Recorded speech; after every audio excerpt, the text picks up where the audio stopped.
தமிழகத்தில் பெண்கள் மற்றும் குழந்தைகளுடைய பாதுகாப்பை வலுப்படுத்துகிற நோக்கில் தொடங்கப்பட்ட சிங்கப்பெண் சிறப்பு அதிரடிப்படை 1.5 மாத காலத்தில் வெளியிட்டிருக்கிற செயல்பாட்டு அறிக்கை தற்போது கவனம் ஈர்த்திருக்கிறது. 45 நாட்களில் ஆயிரக்கணக்கான புகார்களுக்கு நடவடிக்கை எடுக்கப்பட்டிருக்கிறது. நூற்றுக்கணக்கான வழக்குகள் பதிவு செய்யப்பட்டிருக்கின்றன. காணாமல் போன பெண்கள், குழந்தைகள் மீட்பு, குழந்தை திருமணங்கள் தடுத்து நிறுத்தம், பள்ளி இடைநிற்றல் மாணவர்கள் மீண்டும் கல்விக்கு திரும்பியிருக்கின்றனர்.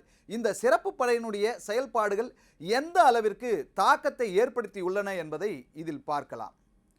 பெண்கள் மற்றும் குழந்தைகளுக்கு எதிரான குற்றங்களை தடுக்கவும் அவர்களுடைய பாதுகாப்பை உறுதி செய்யவும் தமிழ்நாட்டில் சிங்கப்பெண் சிறப்பு அதிரடிப்படை திட்டத்தை முதலமைச்சர் ஜோசப் விஜய் ஜூன் 9ஆம் தேதி சென்னையில் தொடங்கி வைத்தார். மாநிலம் முழுவதும் செயல்பட்டு வருகின்ற இந்த சிறப்பு படை புகார்கள் வந்தவுடன் விரைவாக நடவடிக்கை எடுப்பது, பாதுகாப்பு ரோந்து பணியை மேற்கொள்வது, விழிப்புணர்வு நிகழ்ச்சிகளை நடத்துவது உள்ளிட்ட பல்வேறு பணிகளை செய்து வருகிறது. தமிழக காவல்துறை வெளியிட்டிருக்கின்ற சமீபத்திய தகவலின்படி கடந்த ஒரு வாரத்தில் மட்டும் இந்த சிறப்பு படைக்கு 346 புகார்கள் வந்திருக்கின்றன. அவற்றில் பெரும்பாலான புகார்களுக்கு உடனடியாக தீர்வு காணப்பட்டுள்ளன. 28 குற்ற வழக்குகள் பதிவு செய்யப்பட்டுள்ளன. அதே போன்று காணாமல் போன 6 பெண்கள் மற்றும் 14 குழந்தைகள் பாதுகாப்பாக மீட்கப்பட்டு அவர்களது குடும்பத்தினரிடம் ஒப்படைக்கப்பட்டிருக்கின்றனர். மேலும் அறிவுசார் குறைபாடு உடைய 14 பேர் மீட்கப்பட்டு மறுவாழ்வு மையங்களிலே சேர்க்கப்பட்டிருக்கின்றனர். இது மட்டுமல்ல, ஒரு குழந்தை திருமணம் தடுத்து நிறுத்தப்பட்டிருக்கிறது. பள்ளி படிப்பை பாதையில் நிறுத்தியிருந்த 51 குழந்தைகள் மீண்டும் கல்வியை தொடர காவல்துறை நடவடிக்கை எடுத்திருக்கிறது.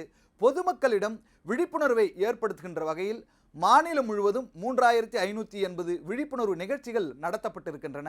அதே நேரத்தில் பெண்கள் மற்றும் குழந்தைகளுக்கு ஆபத்து ஏற்படக்கூடிய பகுதிகள் என அடையாளம் காணப்பட்ட இடங்களில் 9397 இடங்களில் தீவிர ரோந்து பணிகளும் மேற்கொள்ளப்பட்டிருக்கின்றன.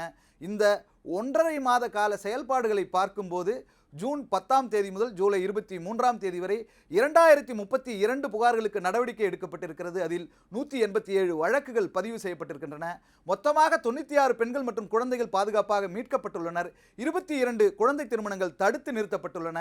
பள்ளியை விட்டு விலகியிருந்த 169 மாணவர்கள் மீண்டும் கல்வியில் இணைக்கப்பட்டிருக்கின்றனர். அறிவுசார் குறைபாடு உடைய 57 பேருக்கு மறுவாழ்வு ஏற்பாடு செய்யப்பட்டிருக்கிறது. இவற்றையெல்லாம் காவல்துறை தெரிவித்திருக்கிறது. குற்றங்கள் நடைபெற வாய்ப்பிருப்பதாக அடையாளம் காணப்பட்ட 58,346 இடங்களில் தீவிர கண்காணிப்பும் ரோந்து பணிகளும் மேற்கொள்ளப்பட்டுள்ளன. பெண்கள் மற்றும் குழந்தைகளுடைய பாதுகாப்பு என்பது சட்டம் ஒழுங்கு மட்டுமல்ல, சமூக பொறுப்பும் கூட.